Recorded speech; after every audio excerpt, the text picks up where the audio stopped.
A warm welcome, everyone, on behalf of the Hyundai Motor Group and its Brussels office. My name is Jan Berdinsky. I'm the executive representative of this Brussels office. We're here in Brussels to ensure that the members of parliament, the employees of the European Commission, and many, many others are making sound and good decisions alongside many, many other lobbyists who do the same.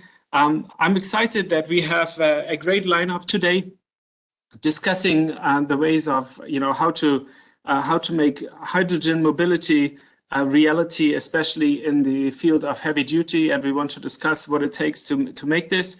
We're gonna kick this off with a special welcome by our Executive Vice President Seon Kim from Korea. He's our Mr. Hydrogen and has worked in this field for many, many years. He started already back in the last century.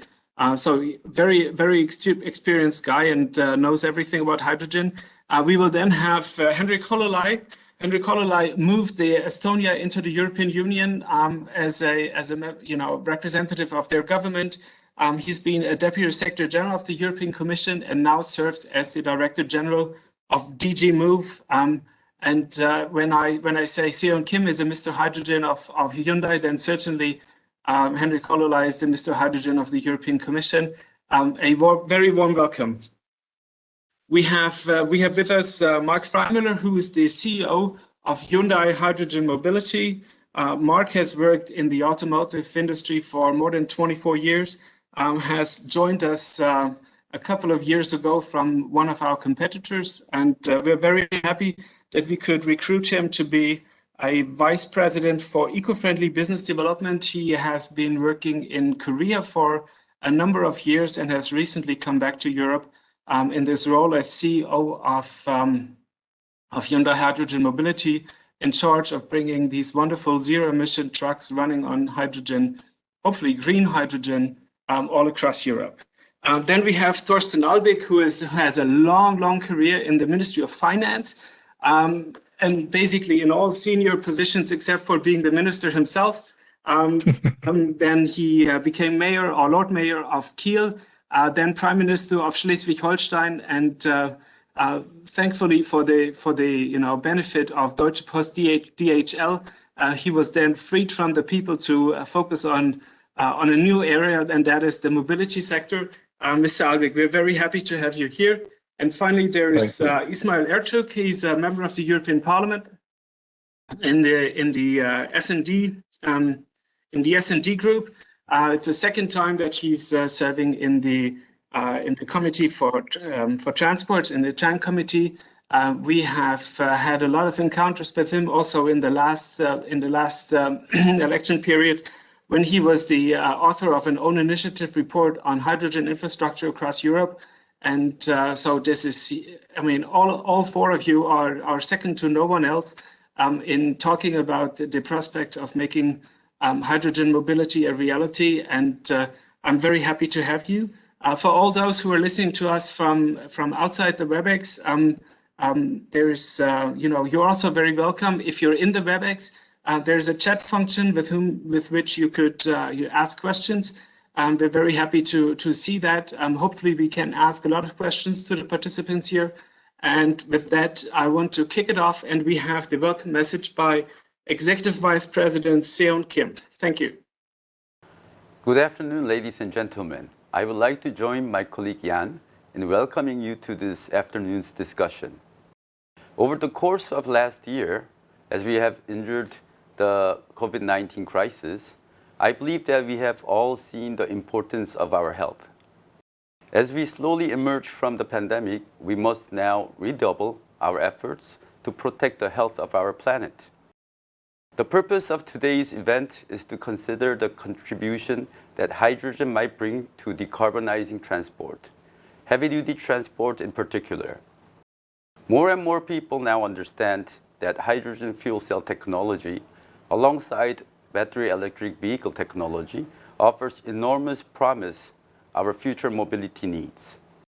Our estimate is that about 18% of future road energy demand will be covered by hydrogen. This will eliminate some 100 million tons of CO2 annually. That said, you may well be wondering how mature hydrogen actually is as a mobility solution. Is the technology really there? Is hydrogen technology ready for the road? For the Hyundai Motor Group, the answer is strong yes. We began developing our fuel cell technology in the 1990s, and it is now more than 2 decades in the making. Our first fuel cell vehicle was released in 2000. This was followed in 2013 by the launch of world's first mass-produced fuel cell electric vehicle, the iX35. In 2018, we presented the second generation fuel cell SUV, the Nexo. But that is just passenger vehicles. We have also developed the world's first heavy-duty fuel cell truck, the Hyundai Accent. This enabled us to launch a new project last year to bring fuel cell technology to the commercial transport sector in Switzerland, ahead of further expansion across Europe. With this project, we're learning more and more what we should improve. My colleague Mark Freimüller, the CEO of the Hyundai Hydrogen Mobility, will tell you more about this exciting project shortly. Looking ahead, Hyundai's next generation fuel cell system is being designed to deliver even greater performance and durability at an affordable price. Our objective is to create technology solutions that will be accessible to many rather than a few. We will focus on mass producing, upscaling, and making this technology available for all. We are confident that this next generation hydrogen fuel cell system will be applied to many more transportation solutions, such as urban air mobility, boats, and trains. Hyundai's development of fuel cell technology is clearly just one element of the puzzle. The right public policies will also be crucial if hydrogen is to fully contribute to decarbonizing transport. As such, I'm grateful to Mr. Ertug and Mr. Hololai for joining today's event. I hope that you will hear today about our Swiss project, which will convince you of huge potential for hydrogen in heavy-duty transport. It is crucial that we seize the opportunity of the upcoming revision of the Alternative Fuels Infrastructure Directive. This should set ambitious and binding targets for the deployment of many more hydrogen refueling stations by member states across the whole of the EU. Thank you for your attention. We also welcome Ismail Ertug now. Thank you very much, Izzy, for joining us. We look very much forward to your contribution. This is I think what is important about the message from Dr. Seon Kim is, the long-term commitment that Hyundai has given to hydrogen and to fuel cell technology that now results in having the truck, having the Nexo, already the second generation car on the market, etc. But now we want to come to the policy side. How do we, this is Fit for 55 is what everyone is talking about in the Brussels bubble.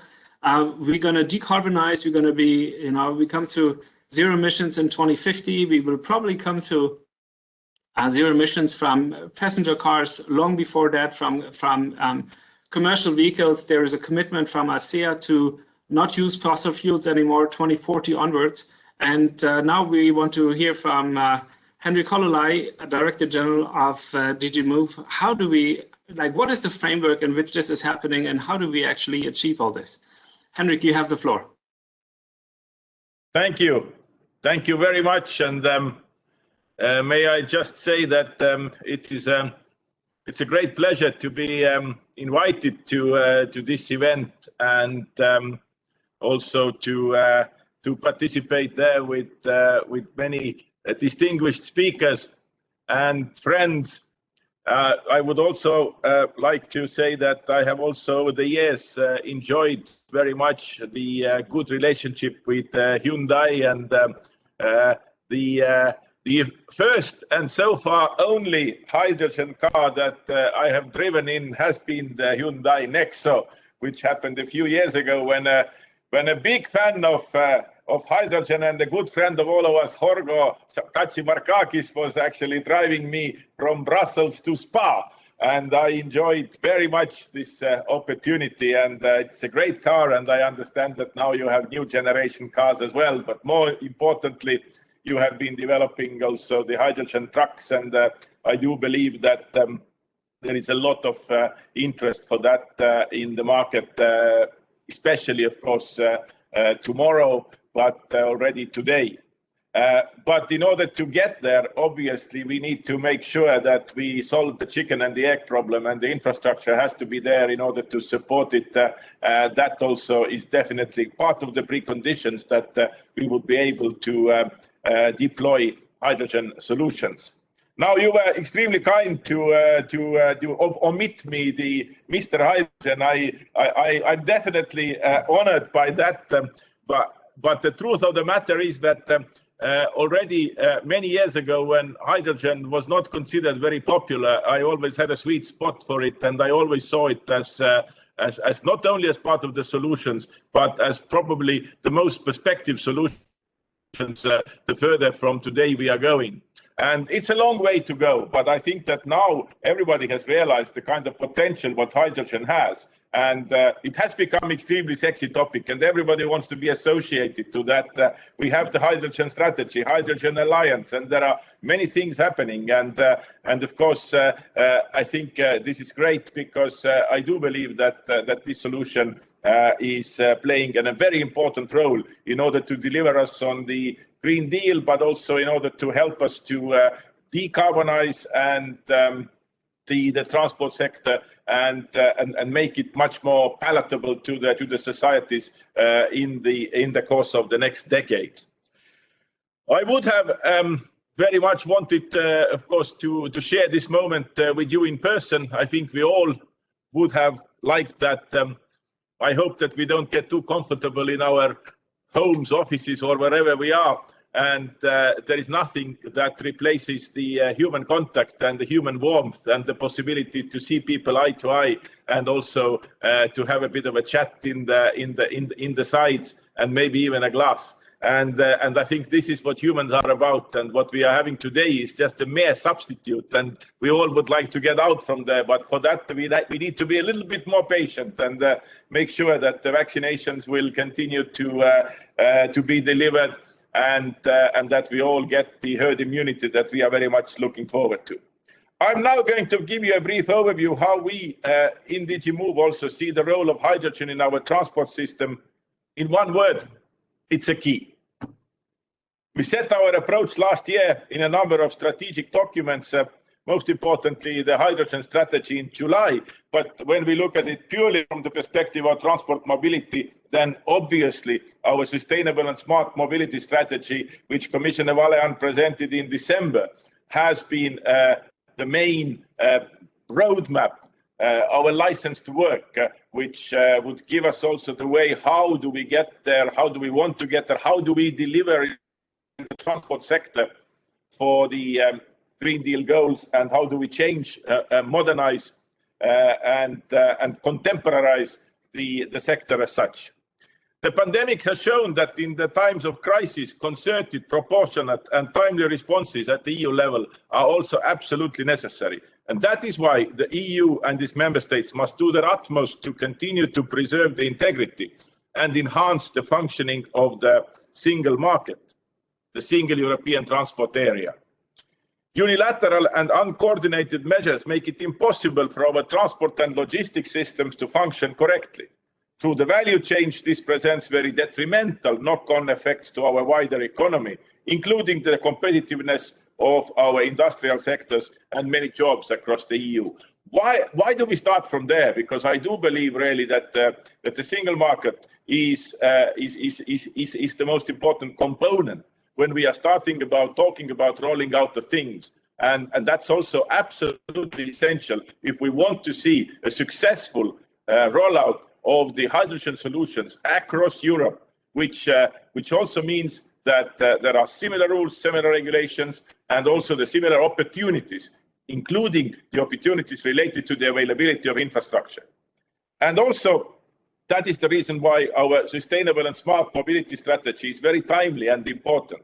The success of this strategy would very much depend on a solid and well-functioning single market where the competition is the norm, bottlenecks, missing links, and unsubstantiated barriers are removed. The strategy itself is structured around three key objectives or three key pillars, which are standing on the single market, making the European transport system sustainable, smart, and resilient.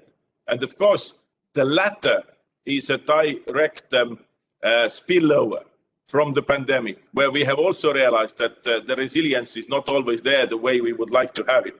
While mobility offers its users many benefits, we also know that it's not without costs for our societies.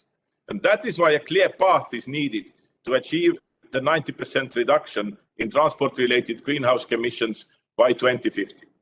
The decarbonization of transport is a huge challenge, one that will require a strong improvement in the efficiency of the overall transport system. Efficiency, modernization, innovation play a very significant role. And to achieve this, digitalization and overall innovation in transport is essential. Greening mobility is the license for the transport sector to grow in the future. To achieve the sustainable transition, we need to build on three additional pillars.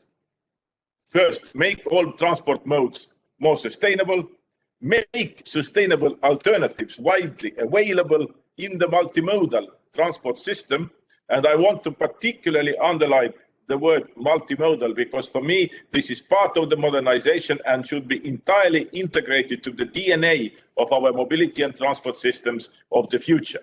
And there again, it also brings the hydrogen in, because the multimodality also means that also the different solutions for the decarbonization, different alternative fuels, which also actually play together in order to get to one goal. And third, put in place the right incentives to drive the transition. In other words, the first pillar of our action towards sustainability essentially deals with the uptake of low and zero emission vehicles, as well as renewable and low carbon fuels, including hydrogen.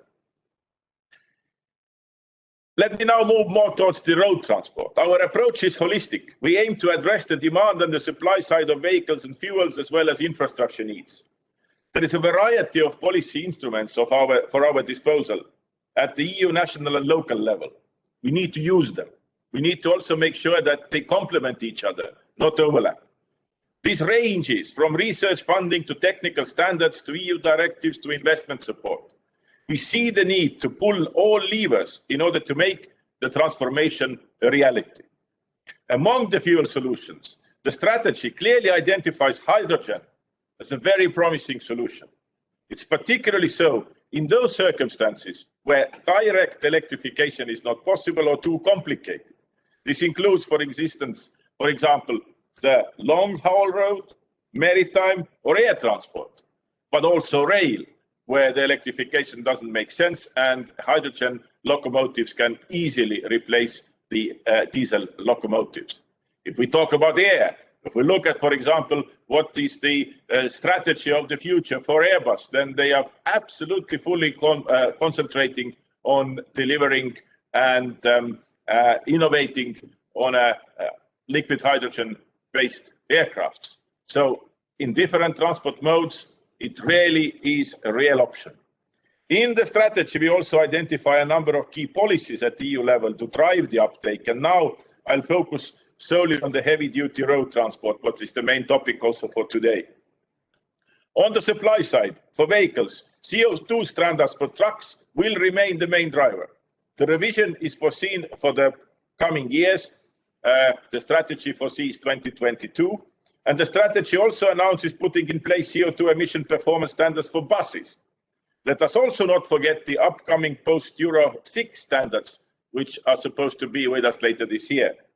As for stimulating demand for hydrogen vehicles, we see an important role for EU-level measures such as public procurement, like the Clean Vehicle Directive can support us, road charging, of course here we are talking about Eurovignette, carbon pricing, which leads us to the ETS, energy taxation, which means the Energy Taxation Directive, and the revision of rules on the weights and dimensions of heavy-duty vehicles. To take the example of Eurovignette, we want to use the differentiation of road tolls based on the new CO2 standards for heavy-duty vehicles to incentivize investing in low and zero-emission trucks and buses viable. The negotiations are, of course, as you well know, currently ongoing. They are in advanced stage.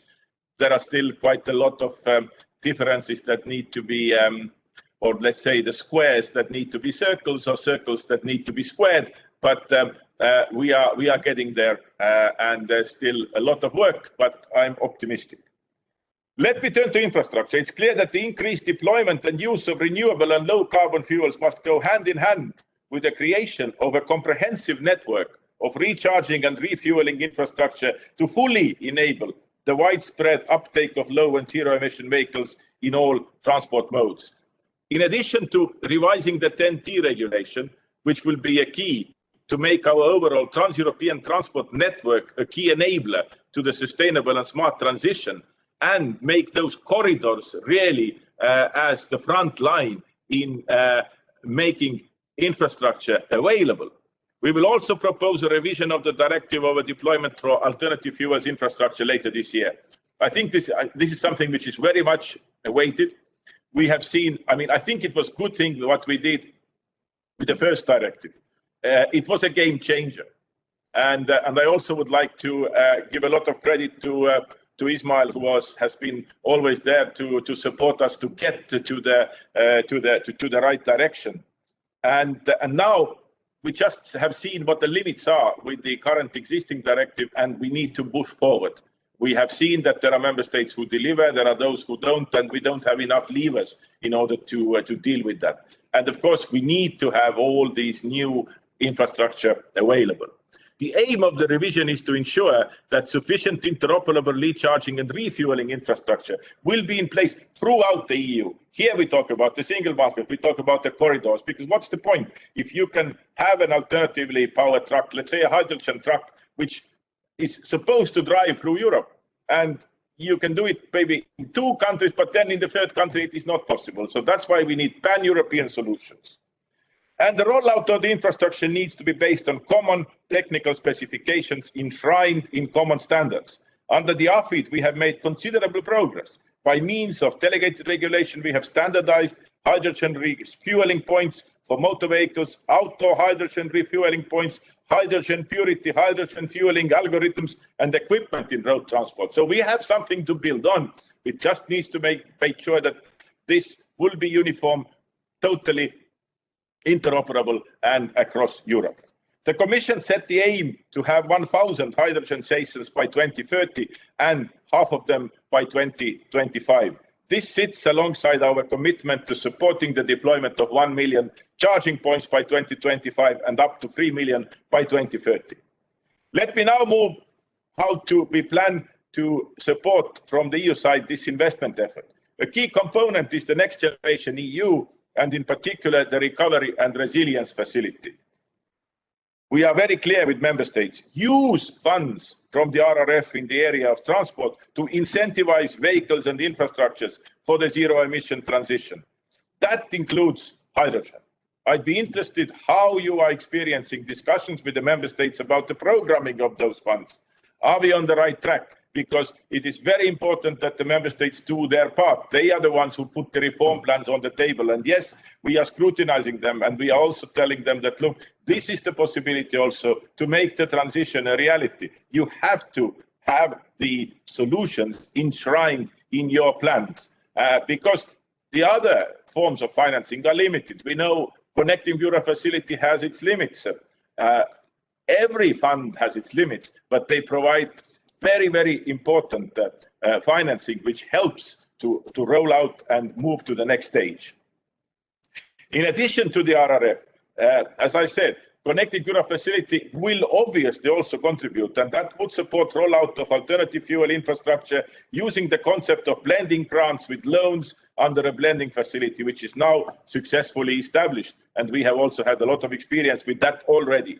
InvestEU also provides considerable opportunities for financial support. However, all this will not be sufficient without massive investment by the private sector.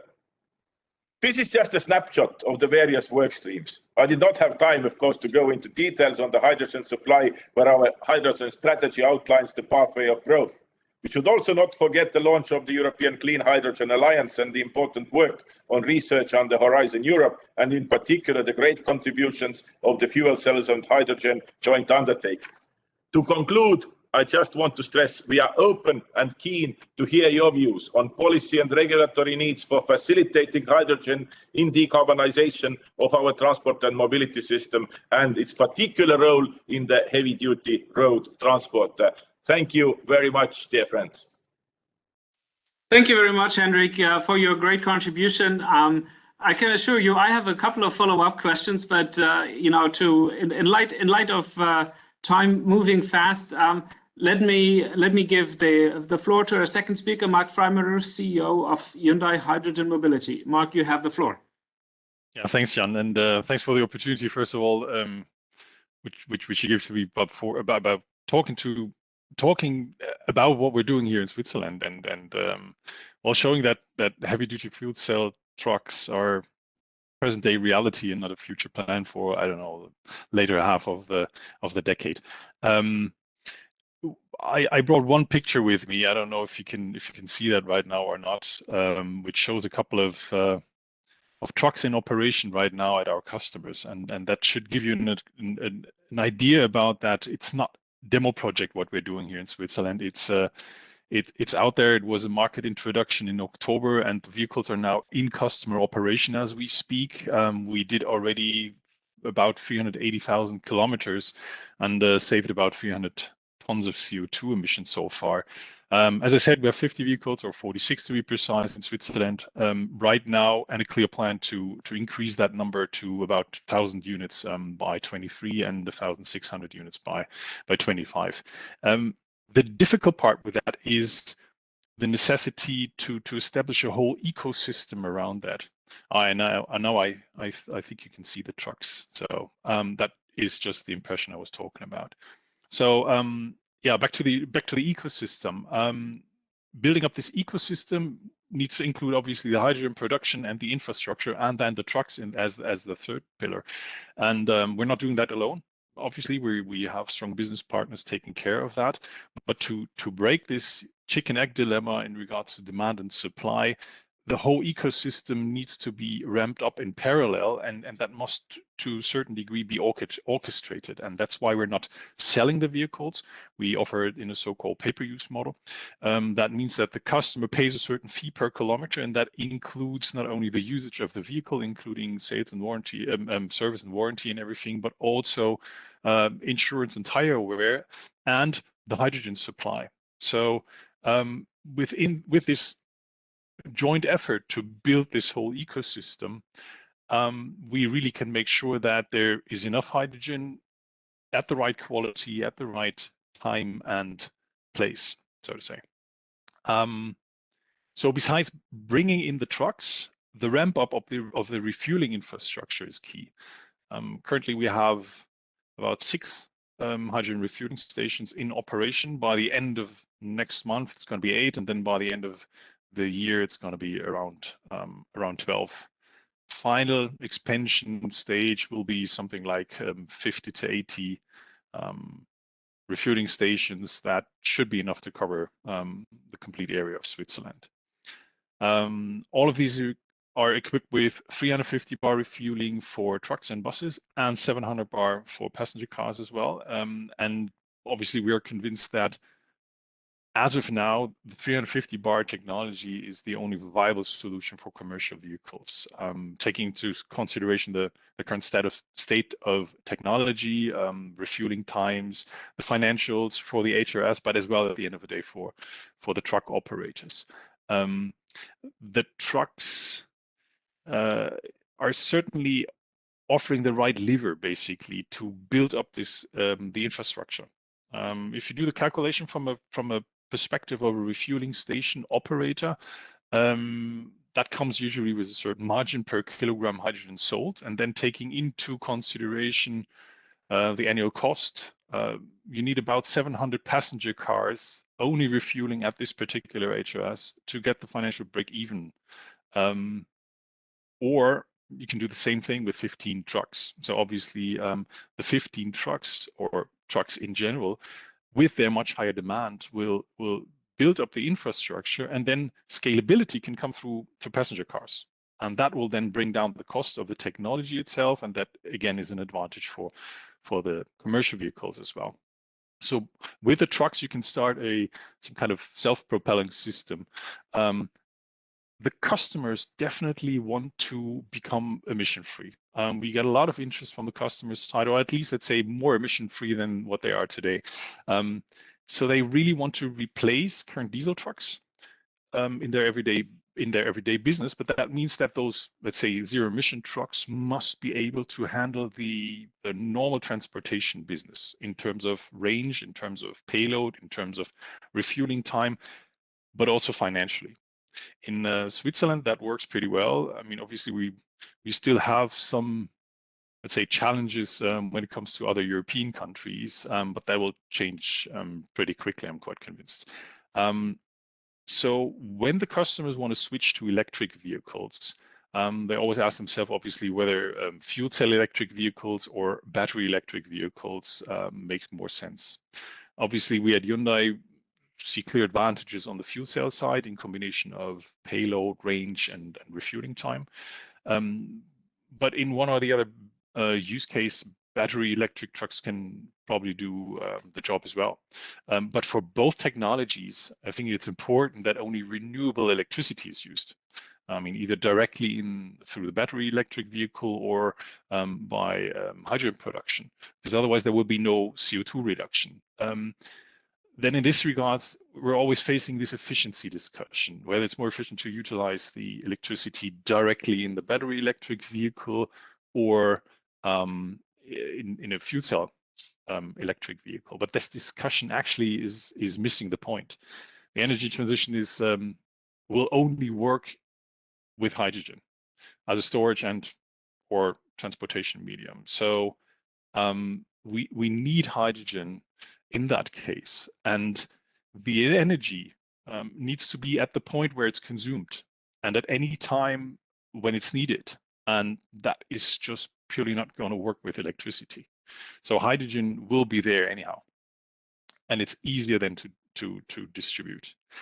Now, there's some special circumstances which made us start in Switzerland, which I would like to explain a bit. First of all, let me make clear that this whole business setup here does not rely on any subsidies.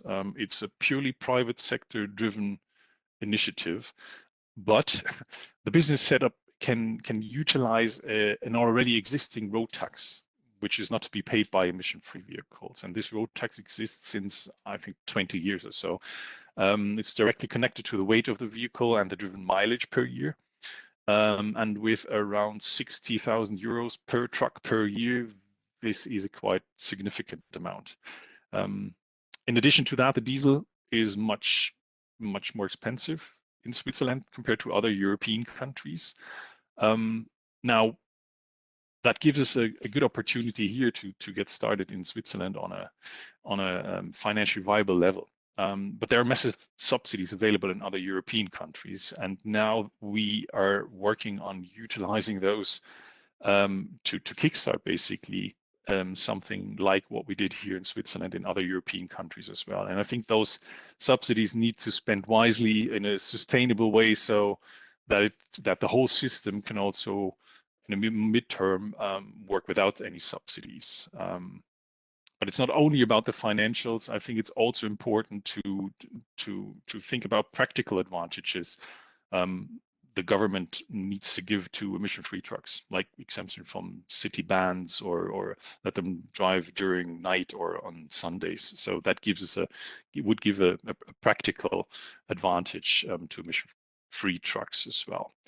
As I said, right now we're experiencing a huge interest for our trucks. We see that the technology is there, that the customer interest is there, the money is allocated for subsidies, so there's a lot of money in the system.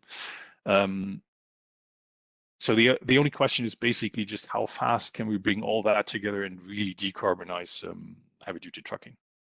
and then obviously save some CO2 and get some zero emission trucks on the road.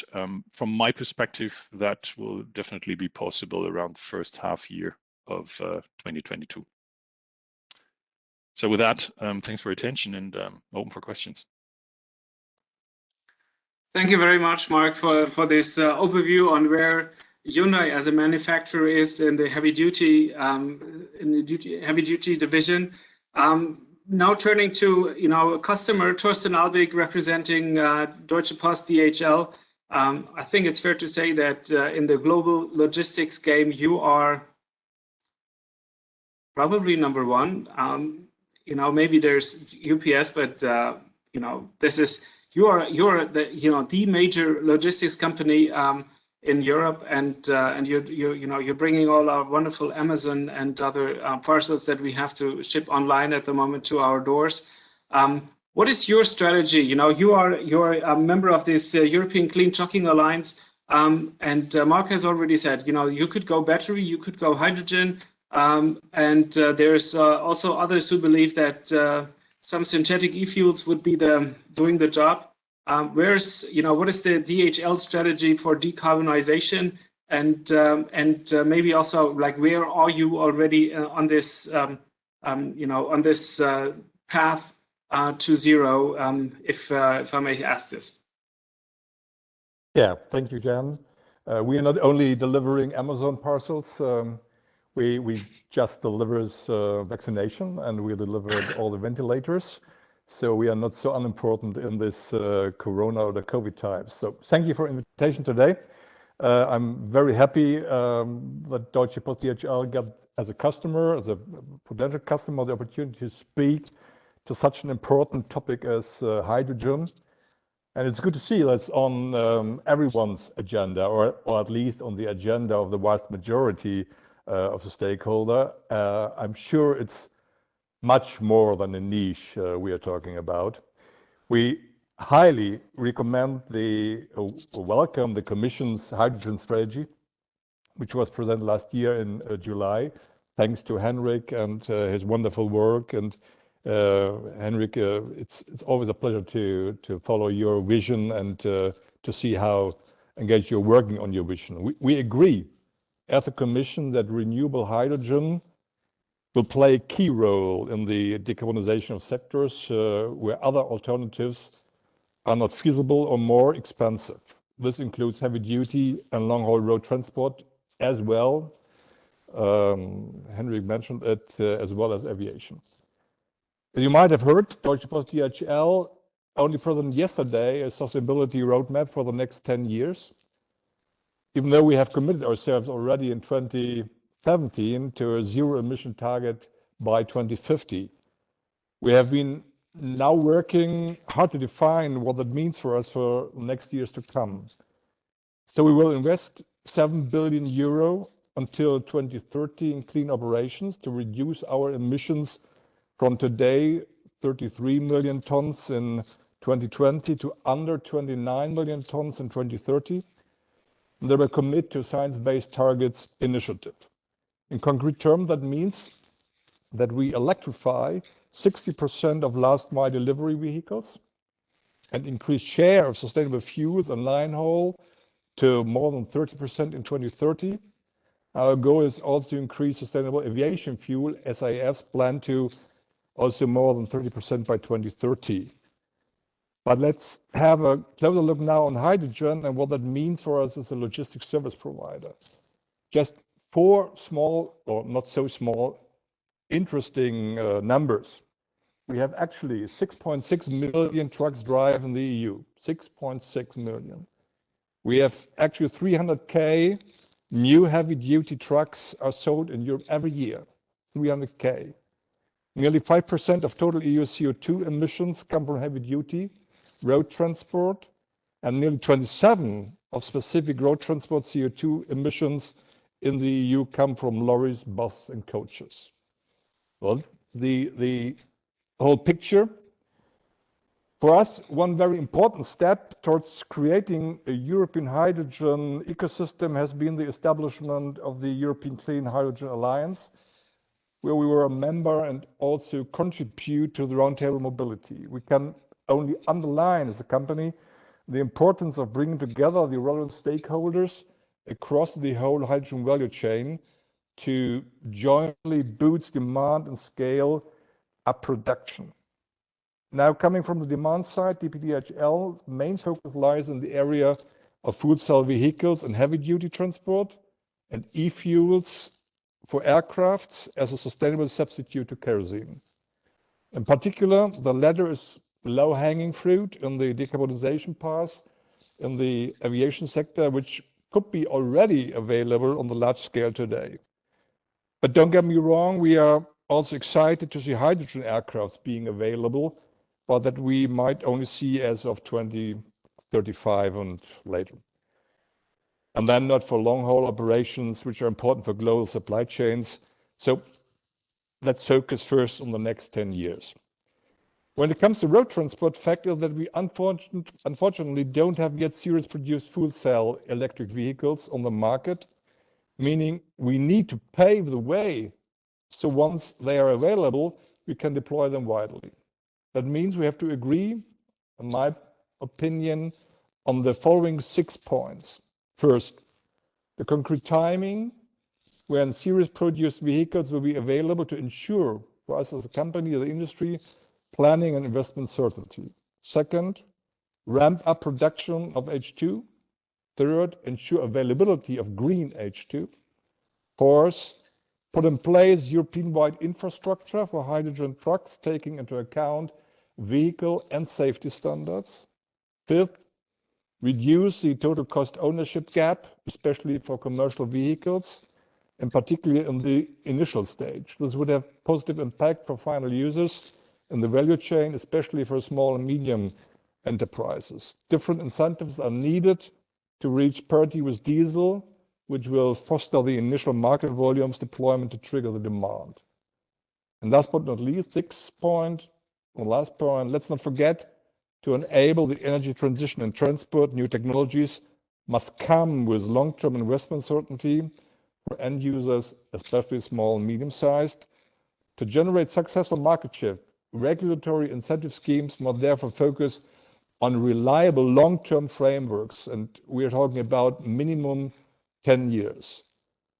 And if we agree about these 6 points, I think we have a good common path. We can go forward to reach our goals as customers, as producers, as policymakers, or as Commission.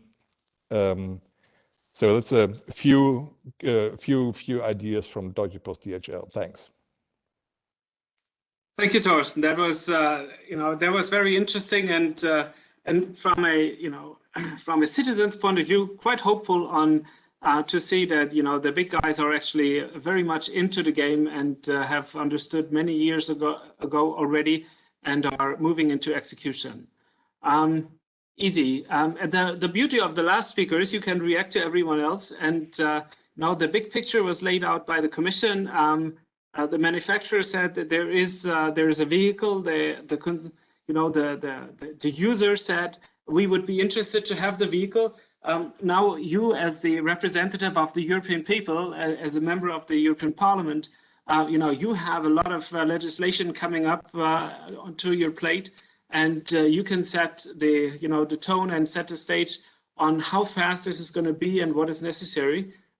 We look very much forward to your contribution, and you have the floor. Thank you very much, Jan. Dear Mr. Freimüller, hi, Thorsten, hello, Henrik. Thanks a lot for this opportunity to speak about this interesting issue, which is an industrial topic. And I think all those who know me, they know how much I work into these topics. We have big challenges in front of us, which is also well known. Let me point out the following points. What has been raised by Henrik, for example, I think this is the biggest challenge. He said we need pan-European solutions. I guess this is in the end the solution, and this is the way we should go. Otherwise, all the or the targets we cannot achieve in the end, we cannot reach. Therefore, I think we have to think always on a pan-European perspective. When we talk about the heavy-duty vehicles, we should look first of all into the numbers, and when I'm not wrong, within the sustainable and smart mobility strategy, the European Commission is aiming for, I think, 80,000 zero-emission vehicles by 2030, battery plus fuel cell, we have to say. Normally, and I have to say just a question towards Henrik, normally the industry is the part who is slowing down the process or is less ambitious, but in that case, I have a little bit the impression that the different way around, that the industry is more ambitious than the European Commission. Why I'm saying that? Because when I look into the expectation by the ICEA, for example, they expect 200,000 zero-emission vehicles, including the hydrogen cars and trucks. When I look to the numbers of the Hydrogen Europe, we have 350,000, and even this 350,000 is 3 or 4 times more than the targets of the European Commission. And if Henrik is able to answer, I would really like to know what's the reason for this more conservative approach. Maybe there are some reasons. I just want to know it in order to react on it. Why I'm reacting on it? Because, as you said, I'm the rapporteur for this sustainable and smart mobility strategy, and I have put these numbers also into my draft strategy paper, and we are talking now about higher ambition and how to reach the climate neutrality in freight transport by 2050. This is for me the main goal, and all the mechanisms has to be in line with this. And when I talk about this, I have to say we need, in any case, ambitious revision on the CO2 standards for trucks in particular, due to in 2022. And I just want to say also the Euro 7 norm for trucks. I know this is a subject of discussion, but I really believe that with ambitious ambition targets, we can make bigger steps towards that. And I don't want to hide my disappointment, to be honest, when it comes to the Eurovignette Directive. The Eurovignette Directive, in my eyes, is interesting and one of the most important regulations in order to attract the fuel cell or battery trucks. Because you know that within the Eurovignette Directive, all the companies who buy these kind of trucks, they have to pay less vignette costs, and this will be a big chance and a big opportunity for them to save money and to save CO2 emissions. We have to talk about infrastructure, in particular for the fuel cell trucks as well. What I want to say is we need definitely binding targets in all member states. If we want to achieve it or reach solutions on pan-European level, we have to have some binding targets in all member states, and not only in the 4 what we have right now. We have the biggest numbers in Germany, France, when I'm not wrong, Netherlands and UK. Okay, even thinking about that UK is not a member anymore in the European Union, it becomes more worse, to be honest. So I don't want to reiterate my criticism towards the member states when it comes to the first AFID directive 2013, where they have destroyed the second annex, where we had the binding targets for all the member states. If we would have done this, we would have now 677,000 charging stations all around the European, not only in the center markets, all around the European Union. Now we have around 244,000. This is for passenger cars, and when I look around, we don't have infrastructure for trucks at all. I would say at all, because there is no infrastructure. Therefore, we have to think and we have to do this not only thinking in passenger cars perspectives, also in trucks categories as well. That does mean, or that brings me to the next AFIT, which is ongoing, and I think Henry also confirmed that already, that this should be in a framework as not as a directive, as a regulation this time, which gives me hope that the binding targets will have to be applied all around the European Union. What is positive, and we should not forget this 10T legislation, which has been mentioned several times. The 10T legislation, which is also in preparation by the European Commission, will open up as new ways to support the heavy trucks industry as well. And in particular, when we concentrate our charging infrastructure around or alongside the 10T routes, this will once again support the whole idea.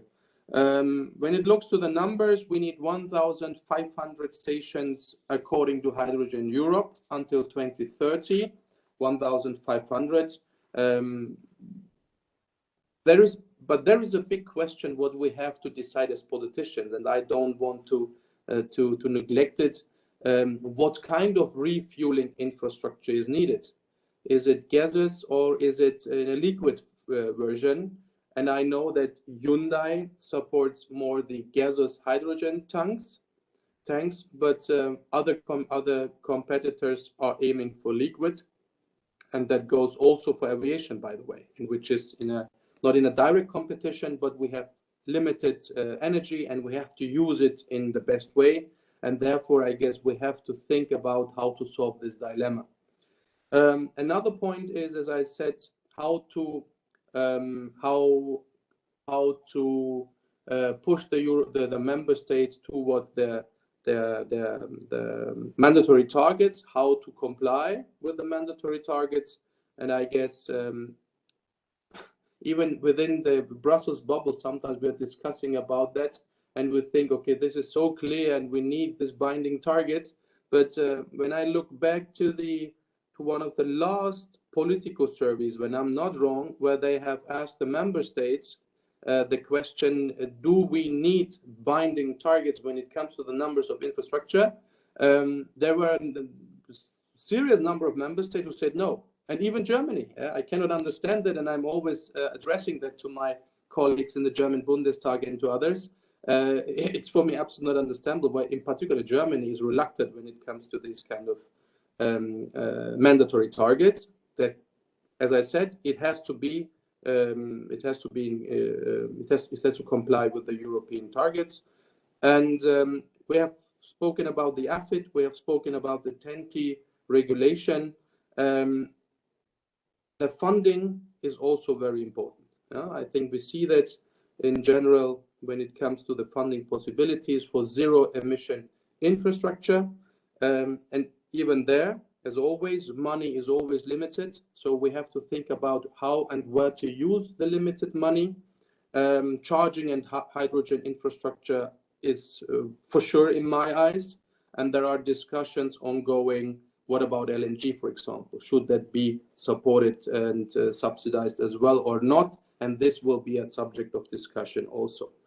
And when I'm allowed to say 2 sentences on the Hydrogen Alliance, I would like to praise even the European Union. And I know we are very critical, in particular with Germans. We are always looking what's bad and what's not good.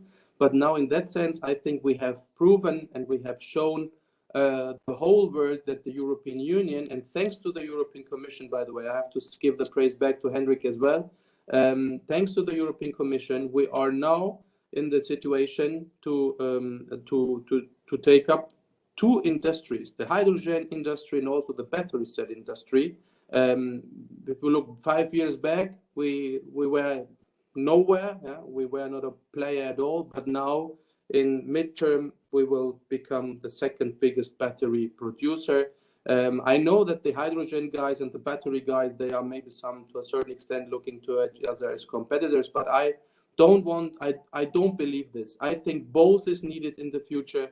We will have so much transport volumes all around, and I'm sure we will need both technologies. And this point I have also put into my draft report on the sustainable and smart mobility strategy. Yeah, last topic, final topic, which is also delicate, how to think, what to do with the state aid rules. I'm a firm believer in the meantime that we have to revise the state aid rules in order to increase the public support and the public spendings for sustainable industries. And I guess we have shown that, as I said, that we are able to do so if the member states, if the regulation, if the European Union, if they works together, we are able to do so. But when it comes to the financing and the state aid rules, we have to revise it because China and US, they are still ahead of us, and we have to, as European Union, we have to go this way as well. And yeah, and concentrating the money where it's needed in sustainable industries. Thanks so far, and I'm happy to answer your questions. Thank you very much, Easy. I have a quick question.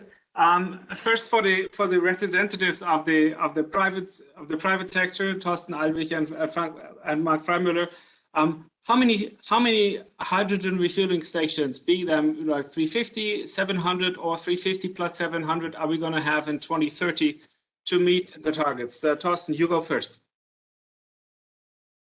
We need so much of them that we can do our business in Europe.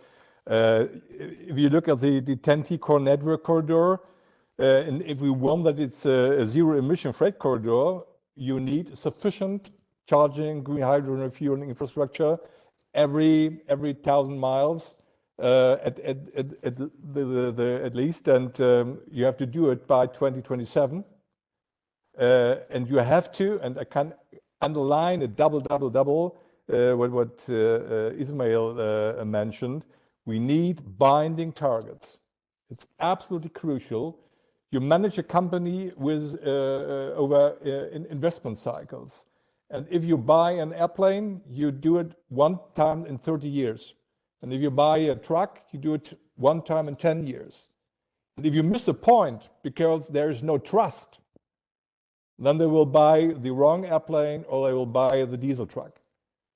And so that's why it's so crucial that we have binding, reliable targets in Europe. Without them, there won't be any success in 2030s. It's so important. Mark, your point on number of number of hydrogen refueling stations. Well, I think it's unnecessary to pinpoint a certain number now in Europe. That's going to be difficult anyways. I think we have to go with regional clusters to see where are the customers, where is renewable electricity, where is cheap hydrogen production to kickstart that and have the right refueling infrastructure there.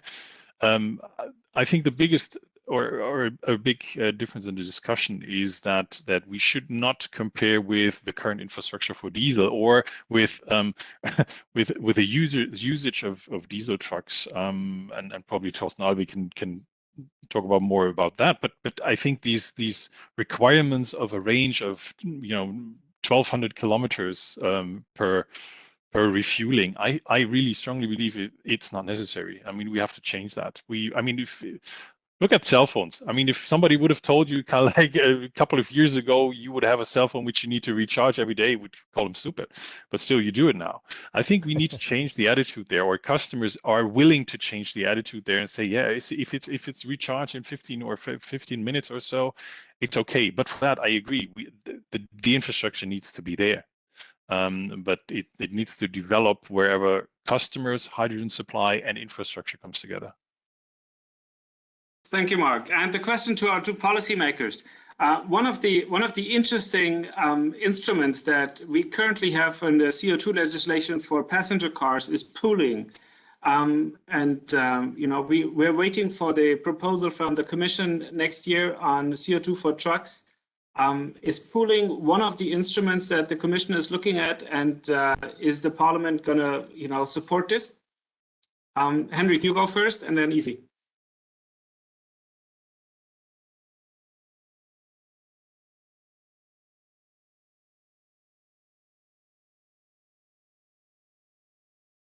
I couldn't get my microphone to work, and thank you for the question, and been very interesting to listen to all the comments that have been made, and I think that it is extremely topical. So hearing from the industry, hearing also, of course, from the Parliament side, and also what are the expectations. But before I reply to you, maybe I'll just say a few words to Ismail, because he had this question about the targets, and first and foremost, of course, when we are doing these kinds of strategies, we cannot base ourselves on feeling, and of course all this has to be done according to the modeling, which has its criteria and so on. I don't want to go in detail, but what I just want to say that these are the modeling scenarios that we have when basing ourselves on the 2030 climate target plan.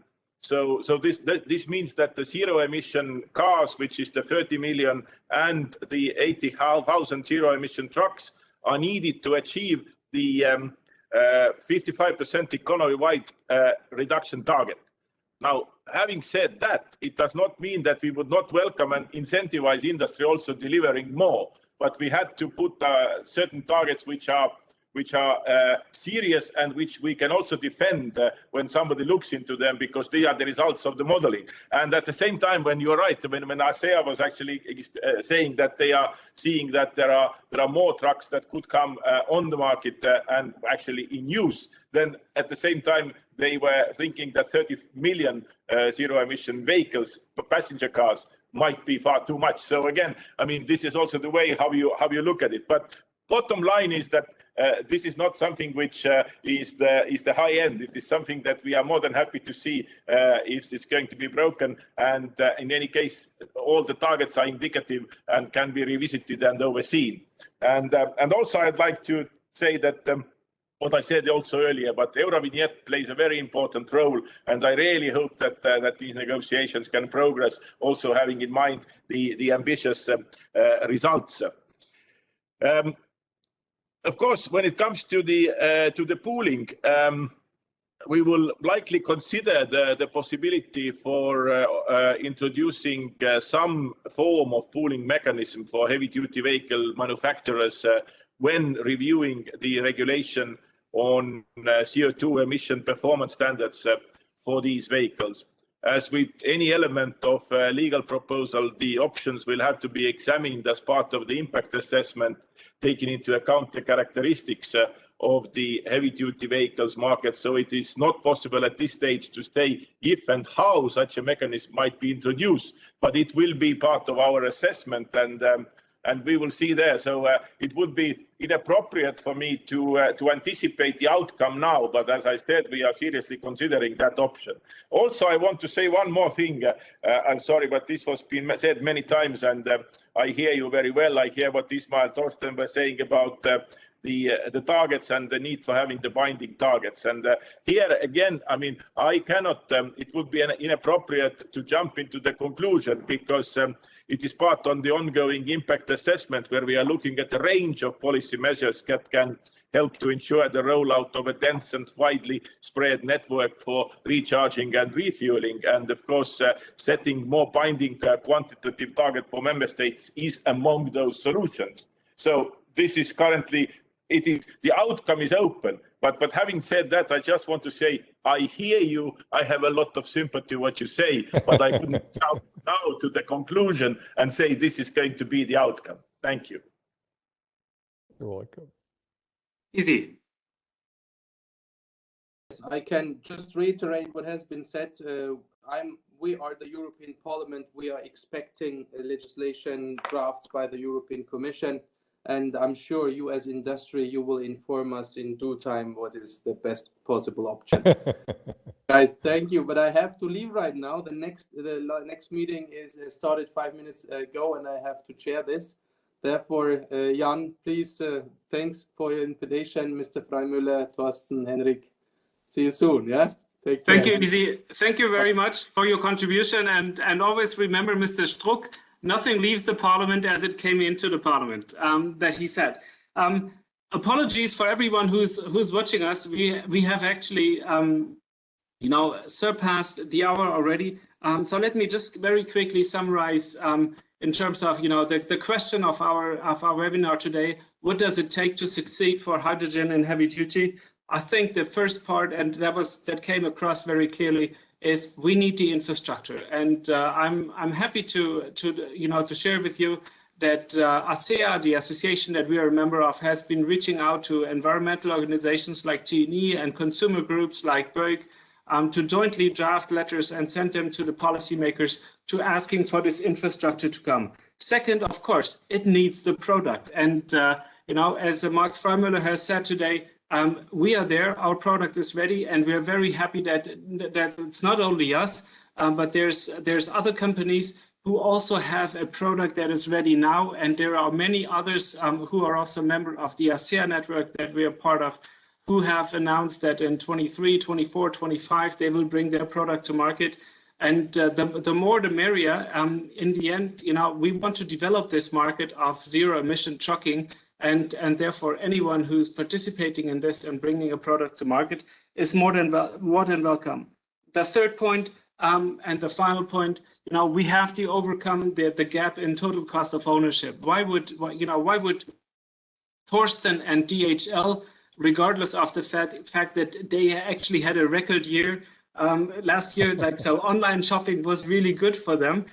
Why would they spend, double the price for a hydrogen truck than they pay for a normal diesel truck, except for the fact that they want to be green and want to be good corporate citizens?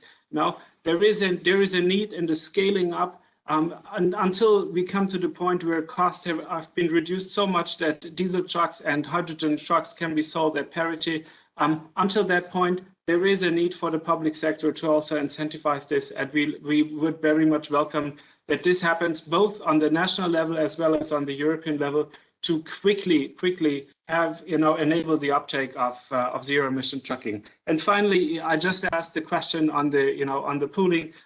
We believe pooling is a very, very good instrument, and of course we would be very happy to lend our credits to other truck manufacturers who are on that way and who need the little support in 25 or then later in 2030 to make it and to avoid the fines.